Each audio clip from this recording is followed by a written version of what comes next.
Bilang ini Darmansa kemana ini kok nggak ada masuk sekolah, sakit kah atau apa? Orang tua saya pergi ke pesantren naik sepeda. Kamu ternyata sudah masuk sekolah, pulang, disuruh pulang. Saya bilang nggak mau, saya bilang saya nggak mau, saya mau masuk pesantren aja. Ya di situ ya saya mengasuh santri, ternyata berat. Ya mengasuh santri itu berat, tidak gampang.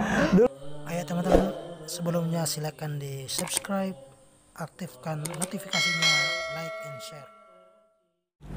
Assalamualaikum warahmatullahi wabarakatuh.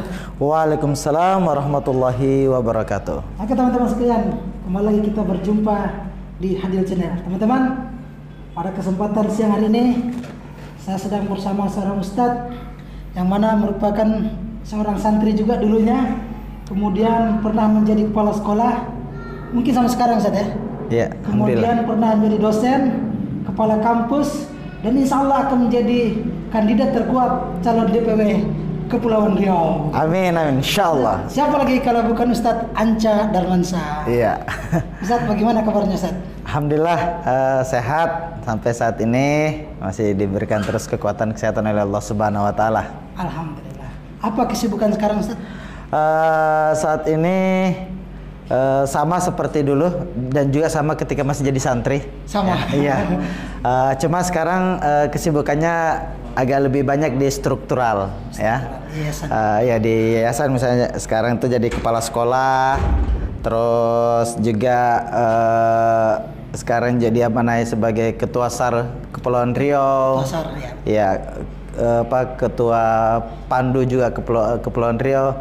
Kalau untuk ngajar juga masih tetap ngajar di STIT Hidayatullah Batam, ya masih diamanai, alhamdulillah. Mudah-mudahan ilmunya terus bisa diamalkan. Amin, amin. Jadi semenjak angkatan berapa Ustadz masuk di ngajar di STKIP Ustadz?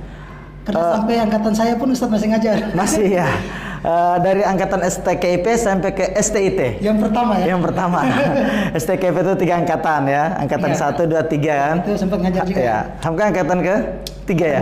Keempat ya. 1, 2, 3, 4. Baru di STIT ini sampai sekarang alhamdulillah masih diamanahi, masih dipercaya. Masih dipercaya. Ya. Oke Ustadz, apa cerita pertamanya Ustadz untuk masuk ke pesantren itu seperti apa?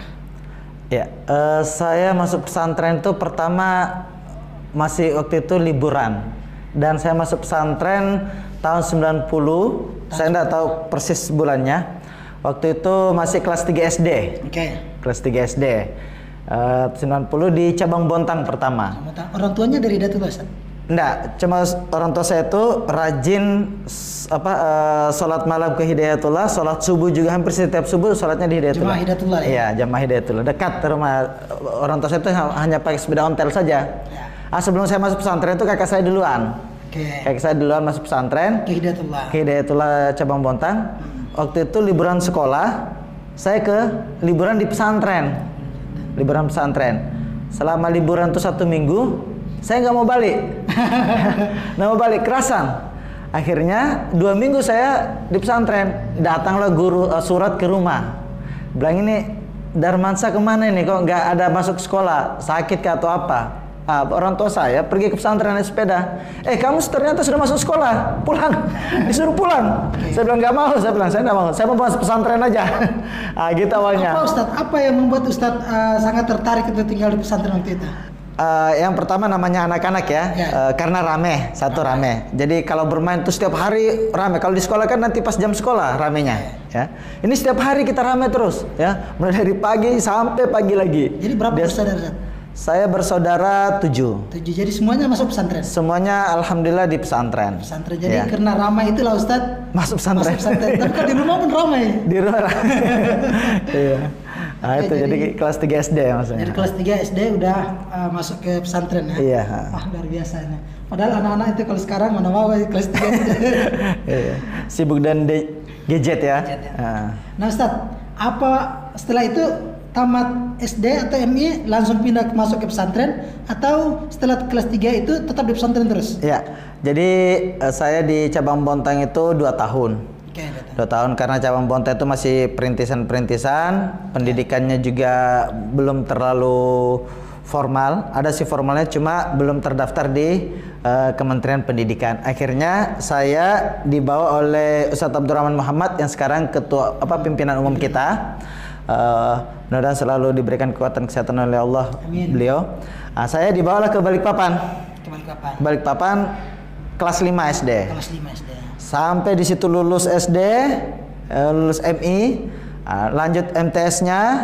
MTS-nya juga di situ, lanjut aliyahnya. Makin betah di situ. Makin betah di situ. Dan kalau pulang liburan itu malah nggak betah di rumah.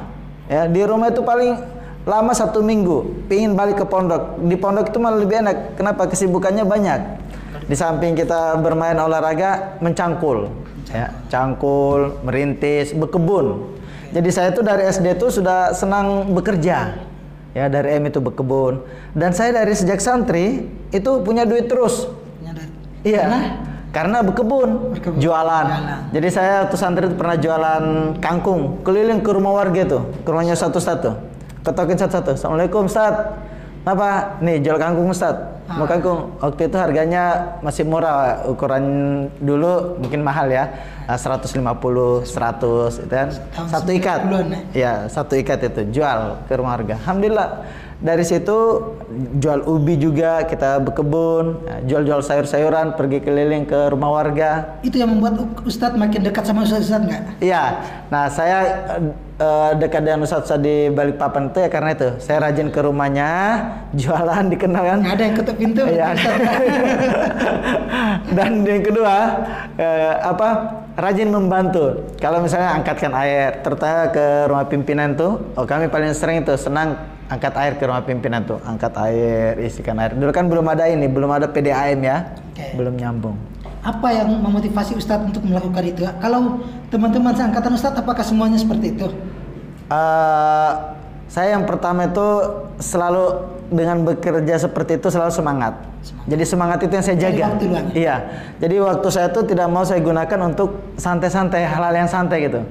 Kalau ndak olahraga, berkebun, atau pergi ke rumah warga, ke rumah satu-satu. Silaturahim. Iya, silaturahim. Silaturahim itu bekerja. Di situ kita dapat minum, ya. Dapat, kalau dulu istilah di Balikpapan tuh sanggar. Sanggar itu gorengan. Oh ya. Iya, pisang goreng. Ya, pisang goreng.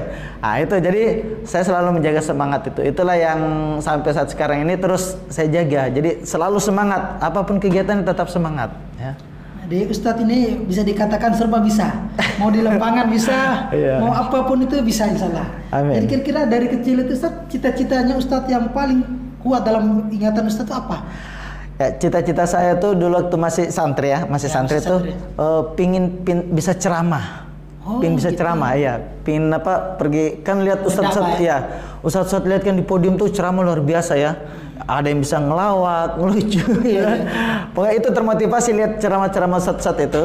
Ya bahwa asik gitu loh, mereka ceramah, mereka berdakwah asik. Nah jadi dari M itu sudah latihan kita. MTS itu juga latihan setiap malam Jumat itu ustadz ke Karambugis pengajian.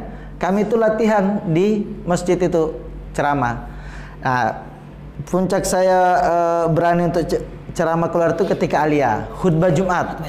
Khutbah Jumat ya, itu kelas 2 aliyah. Saya melihat karena dulu kakak-kakak kita kayak Ustadz Nasirul Haq sekarang ketua umum itu. Kakak kelas itu deh. Oh, kakak kelas di angkatan pertama, saya angkatan ke-10. Jadi 10 tahun. 10 tahun. Beda 1 tahun. 10 tahun. Lihat beliau angkatan pertama, kedua itu langsung ditugaskan berdakwah kan, ceramah. Itu saya juga termotivasi. Masa saya aliyah ini nanti kalau ditugaskan pergi ke daerah masa enggak bisa ceramah. Nah, di Gunung Tembak itu kan istilahnya itu kecil-kecil lah anunya ya, jamaahnya. Ya kayak solo api ya. Jadi saya lihat ini ustadz kabir kita kayak Ustadz Hashim, Ustadz Fitri ini kok pergi ceramah ke tempat yang jauh begitu ya. Saya merasa akhirnya saya biasa kalau hari Kamis itu dengar pengumuman kan di masjid itu jadwal khutbah Jumat hari Kamis.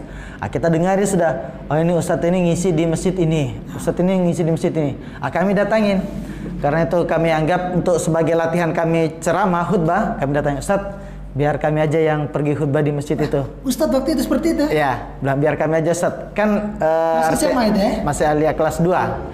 Nah, itu kan kelihatan memang kalau khutbah di situ tuh enggak pakai amplop kalau ya yang penting berani.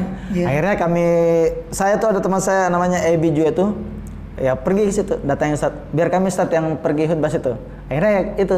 Jadi setiap Jumat tuh kita lihat masjid-masjid yang kecil-kecil gini, kami datangin Ustaz. Biar kami Ustaz yang khutbah situ. Jadi menantang diri sendiri. Reaksi Ustaz waktu itu gimana? Ustaz tuh senang. Alhamdulillah ini bagus ya. Masih Alia sudah berani untuk pergi khutbah. Dan guru komunikasi saya pada waktu itu adalah Ustaz Nur Samsah. Hadis ya? Iya, Ustaz Nur Samsah Hadis. Dialah guru komunikasi kita pertama waktu Alia. Alia kita sudah belajar komunikasi. Iya. Jadi seperti itu ya. Jadi selalu termotivasi untuk cita-citanya ingin jadi pendakwah, ya menjadi dai. Kemudian Ustaz, apa yang melatar belakangi sehingga sudah sekian tahun di Gutem yang mungkin sudah akrab sekali, tetapi tiba-tiba pindah ke style Ustaz? Ya. Kan perjalanan kan beda itu. Ya. Gimana, jadi ceritanya begini. Kami waktu lulus Alia angkatan ke-10 ya, itu punya tugas membongkar kubah masjid yang lama ya. Bersejarah itu. Ya bersejarah itu. Kita tugas itu setelah kita selesai tugas membongkar itu kita diminta untuk teman-teman pada waktu itu pingin kuliah. Kita jumpa dengan pimpinan umum. Ya, Ustaz Abdurrahman, ke Ustaz Zainuddin Sadat juga. Ustaz Zainuddin Sadat suruh ke pimpinan aja minta izin. Akhirnya kami ke pimpinan bilang, pimpinan dosa ke luar daerah, dosa pergi kuliah kemana-mana, kuliah di Balikpapan aja, kita mau buka perguruan tinggi, antum lah angkatan pertamanya. Senang kita kan, namanya waktu itu STAI, Sekolah Tinggi Agama Islam Hidayatullah ya. STAI pertama. Jadi kami angkatan pertama itu sebelum berubah menjadi STIS. Belum sempat kuliah? Sudah sempat? Kuliah, kita kuliah. Tapi kuliahnya apa? Di lapangan. Banyak di lapangan juga kuliahnya. Ya ada juga sih jam-jam di dalam kelasnya ada juga. Tapi lebih banyak di lapangan ya. Lebih banyak di lapangan. Akhirnya 1 tahun kami kuliah, teman-teman juga pingin dapat suasana baru. Akhirnya kami ketemu pimpinan lagi. Ya kami ada 4 orang waktu itu mendapat 10 orang kami dibagi. Ada yang ke Surabaya, ada yang ikut tes ke Sudan pada waktu itu, ada juga yang ke Makassar. Akhirnya saya berempat itu dapat tugas, kalau gitu kamu kuliah di Surabaya aja. Saya, Awal, Dedi, Wahyu. Nah ini kami berempat nih. Jadi diantar, bayangin tuh kami itu dilepas di masjid, didoakan, lalu diantar ke pelabuhan. Dari pelabuhan kami naik kapal ke Surabaya. Nah disitulah pertama kali dan pertama kali juga saya meninggalkan kampung halaman Gunung Tembak pergi ke Surabaya kuliah. Gimana perasaannya saat itu? Waktu itu ya pertama bangga juga, senang bisa mendapatkan, artinya itu enggak tugas ya, bukan keinginan sendiri, karena kita dipercaya untuk pergi ke STAIL Surabaya kuliah. Terus yang kedua sedih juga. Sedihnya kenapa? Berapa tahun ya? Berarti dari MI di Gunung Tembak itu 2 tahun, MTS 3 tahun, SMA 3 tahun, tambah lagi 1 tahun, 9 tahun. 9 tahun di Gunung Tembak ya. Akhirnya kami keluar juga dari Gunung Tembak ke Surabaya. Ya alhamdulillah masih di Hidayatullah juga. Ya, kuliah di Surabaya itu 4 tahun. Dan itu setelah selesai kuliah itu saya enggak dapat tugas ke Kalimantan. Enggak ditarik balik. Enggak ditarik balik. Ya saya juga masih berdoa, mudah-mudahan saya itu mudah-mudahan saya dapat tugas 2 tempat. Ke Indonesia bagian timur atau bagian barat. Pokoknya ke timur atau ke barat. Di Jawa kan sudah. Pertama di tengah Balikpapan sudah. Untuk Indonesia yang bagian Jawa juga sudah. Ya, pingin ke Sumatera atau ke Irian. Irian. Di awal-awal masuk STAIL gimana Ustaz? Kuliah, dunia perkuliahan seperti apa? Karena lebih banyak belajar dulu di alam nih. Iya. Ini yang yang awal-awal kuliah tuh ini yang bikin badan sakit.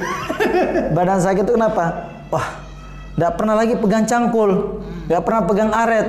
Pegangnya buku sama pena. sama sendok. Sama sendok. Aduh, dia bilang pagi. Akhirnya apa ya? Kita cari kesibukan apa? Olahraga saja, main bola. Main bola ya. Setiap hari main bola pokoknya. Ayo main bola.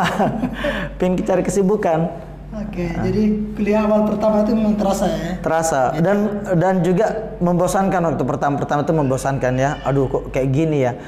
Saya teringatlah perkataan itu Ustaz Abdullah Said Allahyarham itu kan di dalam buku Mencetak Kader itu.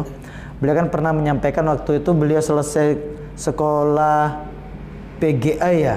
PGA 6 tahun itu dia dapat beasiswa untuk kuliah di IAIN Alauddin Makassar. Nah begitu beliau masuk kuliah dia menganggap kuliah ini hanya menghabiskan waktu saja ya. Toh juga buku-buku atau mata kuliah yang disampaikan dosen sudah dibaca semua. Nah itu kalau beliau, kalau kita kan belum tentu ya. Kalau mau ndak kuliah, menghabiskan waktu di kuliah ya udah baca buku semua dosennya kan.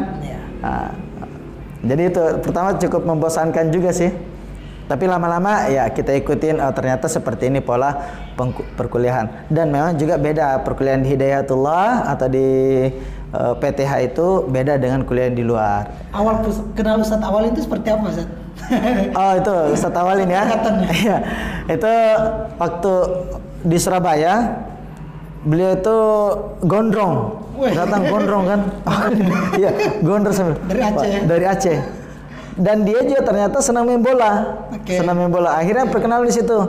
Dan beliau juga itu orangnya enak, asik diajak cerita, suka ngobrol juga. Akhirnya situ kenal-kenal, lama-lama ya kita main bola bareng, pergi jalan-jalan. Dan dia juga ternyata sudah menguasai daerah Jawa, karena dia pernah mondok di Jawa juga kan. Akhirnya ya kita ikut, diajak ke sini ikut. Oke Ustaz, kalau kita tahu lah Ustadz udah 9 tahun di Gunung Tembak Ustadz, kira-kira atau di Surabaya lah, nanti Ustadz bisa sampaikan kira-kira pengalaman yang paling berharga yang Ustadz dapatkan, yang mana mungkin Ustadz bisa sampaikan di sini, yang mungkin kita semua bisa ambil hikmahnya Ustadz. Pengalaman yang paling berharga selama Ustadz menjadi santri, yang paling berkesan Ustadz. Ya, yang pertama di Balikpapan ya. Yang paling berkesan saya di Balikpapan itu adalah yang selalu ditanamkan oleh ustadz-ustadz kita adalah semangat dan etos kerja keras. Bukan cuma sekedar etos kerja, pokoknya semangat. Ada dulu istilah itu etos kerja keras, terus ibadah keras, ya. Pokoknya itu yang membangkitkan semangat sehingga tiada hari itu tanpa bergerak ya. Kita terus bergerak, beraktivitas, dan memang ternyata itulah yang membuat kita semakin optimis ya, semakin optimis. Jadi ceramah-ceramah motivasi ustadz-ustadz itu yang membuat kita selalu termotivasi, terbakar semangat kita untuk pengkaderannya betul-betul kita rasakan ya, dicelup. Dan yang paling berkesan itu adalah ketika kita di TC. TC itu training center. Tapi kalau training center kalau sekarang itu kan dalam ruangan. Kita ini training centernya di lapangan. Jadi saya itu pernah di TC juga. Ya walaupun saya dari cabang, saya ke Balikpapan tuh harus TC juga. Cuma kalau dari cabang itu TC-nya 15 hari. Dia apa? Disuruh ngapain? Ya. Pertama tuh saya disuruh merintis. Merintis itu merintis kebun salak. Buka lahan ya? Iya, merintis kebun salak itu mungkin ada berapa meter ya? Ada 300 meter tuh sendiri, wajib selesai. Merintis pakai aret. Terus yang kedua, itu kita dicelupkan, ada istilah empang tai. Ah, itulah yang dicelupkan kita di situ. Dibilang, di sini tempat pengingkisan togo. Malam hari itu kita buang air di atasnya, kan ada kolam tuh. Kolam, WC-nya dulu itu santri itu kan cuma bilik-bilik. Nah, jadi di atas itu kita buang air. Jadi bunyi itu kalau malam bunyi plung plung plung. Nah, istilahnya banyak WC, banyak. Istilahnya WC cemplung, ya kan? Plung plung. Kita buang air di atasnya, paginya kita disuruh turun di bawah. Suruh ngerendam aja. Disuruh banyak orang seperti itu. Iya. Waduh, saat-saat kita juga pernah itu yang awal-awal masuk situ. Nah, dan akhirnya nanti lama-lama itu kan dibongkar karena mungkin kurang bagus sudah ya. Karena juga pendidikan sudah mulai maju, itu dibongkar.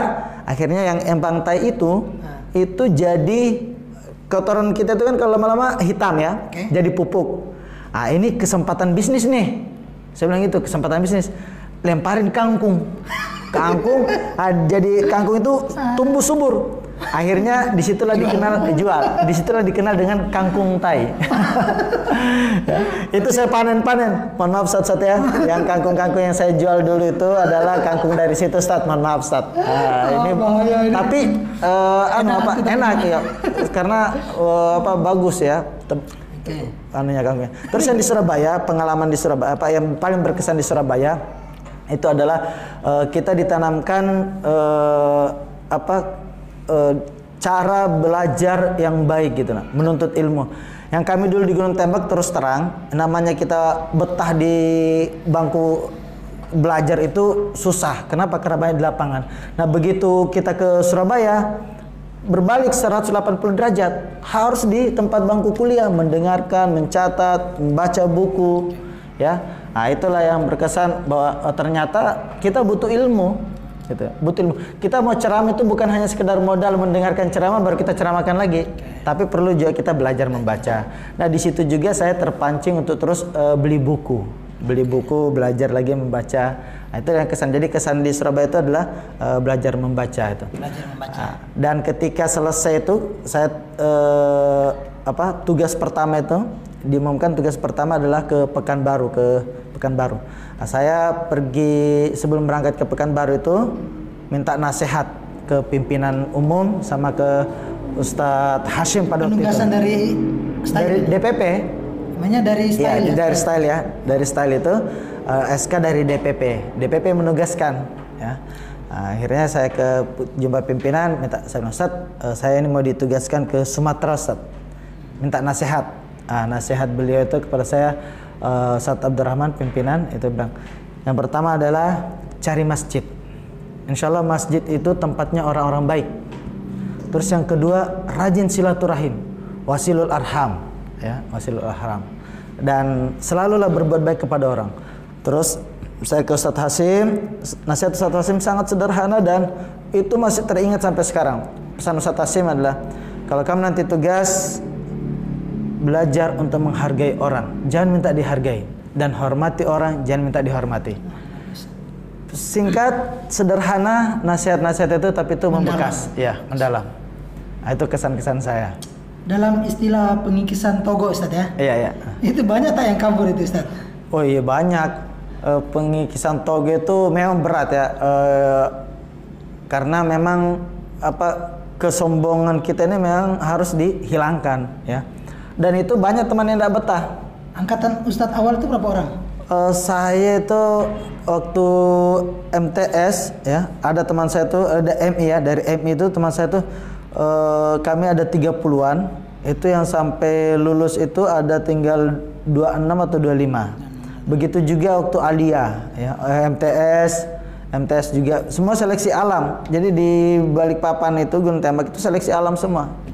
Dan memang orang-orang yang bisa bertahan adalah orang-orang yang siap untuk berjuang, itu aja.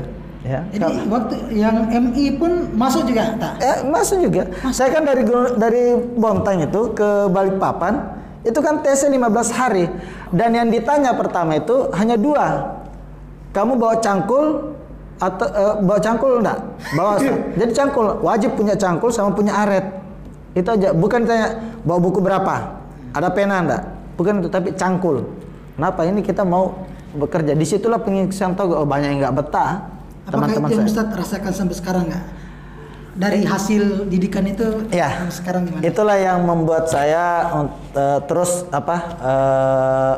bisa bertahan di lembaga ini, karena ya kuncinya itu adalah nilai ketaatan ya. Nilai ketaatan itu yang sangat samina wa ta'ana itu. Ya itulah yang membuat kita betah untuk di lembaga ini. Dan yang kedua adalah nilai jamaah. Nilai jamaah. Karena pasti jamaah ini kita saling mendoakan kan kalau berjamaah itu. Jadi kalau dalam istilah samina wa ta'ana itu Ustaz, apa yang disampaikan Ustadz ya mau tidak mau harus kita laksanakan, iya. Walaupun bertentangan. Walaupun misalnya kita berat ya, tapi ya kita jalankan. Disitulah nanti yang menguatkan diri kita. Ternyata di balik ketaatan itu ada kenikmatan. Oke Ustaz,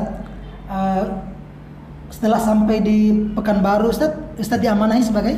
Di Pekanbaru itu pertama saya dapat amanah sebagai pengasuh. Pengasuh santri. Oke. Terus ya di situ ya saya mengasuh santri. Ternyata berat ya. Mengasuh santri itu berat. Tidak gampang. Dulu kita diasuh kan ternyata begitu dapat amanah menjadi pengasuh, ternyata berat. Ya, akhirnya ya saya mengasuh ada kurang lebih 1 tahun. Berarti diamanai jadi kepala sekolah.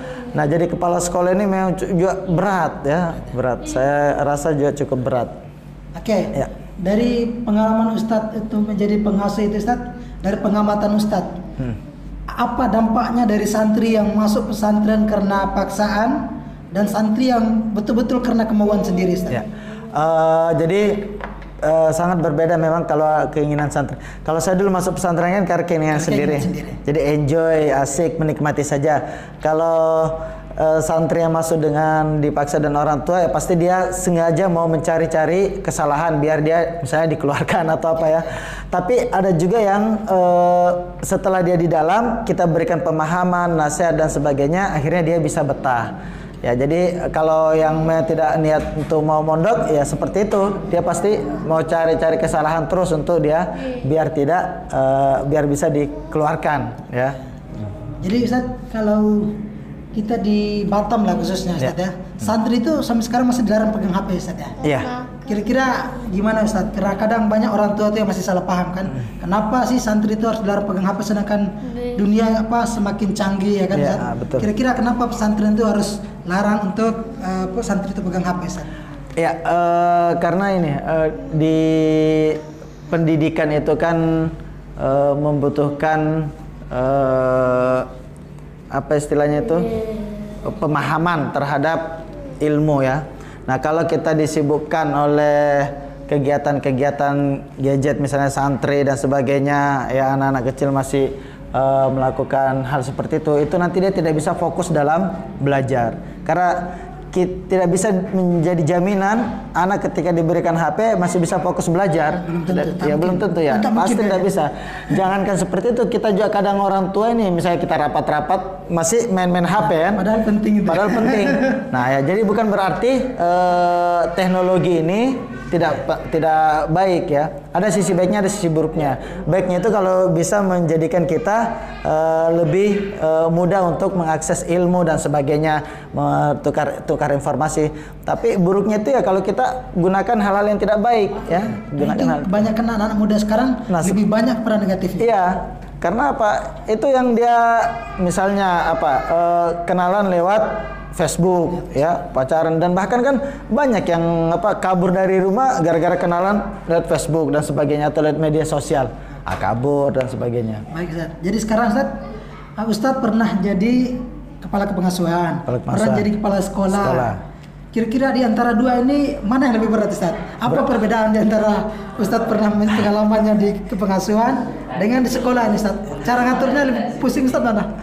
Ya, sebenarnya kalau mau dibilang berat jadi kepala kepengasuhan. Lebih berat ya? Iya, lebih berat. Kenapa? Karena kita harus memastikan santri itu tertib, teratur dan sebagainya.